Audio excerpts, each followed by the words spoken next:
ఒక పక్క pan Indian సినిమాల హవా నడుస్తుంటే, ఫ్యాన్స్ ను ఎంటర్టైన్ చేయటం కోసం పాన్ ఇండియా సినిమా అవసరం లేదని మరోసారి ప్రూవ్ చేశాడు బాలకృష్ణ. వరుసగా అఖండ, వీరసింహారెడ్డి, భగవంత్ కేసరి సినిమాలతో మంచి సక్సెస్ ను సొంతం చేసుకున్న బాలయ్య మరోసారి డాకు మహారాజ్ సినిమాతో అభిమానుల ముందుకొచ్చాడు. ఈసారి కూడా అభిమానులు మెచ్చే సినిమాతోనే ప్రేక్షకుల ముందుకొచ్చాడు బాలయ్య. ఈ సినిమా చూసిన ఫ్యాన్స్ ఆల్రెడీ సెలబ్రేషన్స్ కూడా స్టార్ట్ చేశారు. బాలయ్య ఫ్యాన్స్ సెలబ్రేషన్స్ అంటే ఏ రేంజ్ లో ఉంటాయో తెలుసుగా.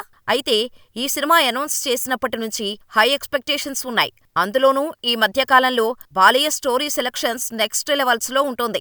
అందులోనూ వాల్తేరు వీరయ్య సినిమాతో హిట్ అందుకున్న డైరెక్టర్ బాబీ ఆ సక్సెస్ జోష్లో ఈ మూవీని తెరకెక్కించాడు. అయితే ఈ సినిమా కూడా మంచి రెస్పాన్స్ సొంతం చేసుకుంది. రిలీజ్ అయిన మొదటి రోజు 2 రాష్ట్రాల్లో థియేటర్లు అభిమానులతో నిండిపోయాయి. అయితే మొదటి రోజు ఈ సినిమా 50 నుంచి 65 కోట్లు కలెక్ట్ చేసే ఛాన్స్ ఉంది. 54 కోట్లు దాటితే వీరసింహారెడ్డి రికార్డును బ్రేక్ చేస్తాడు బాలయ్య.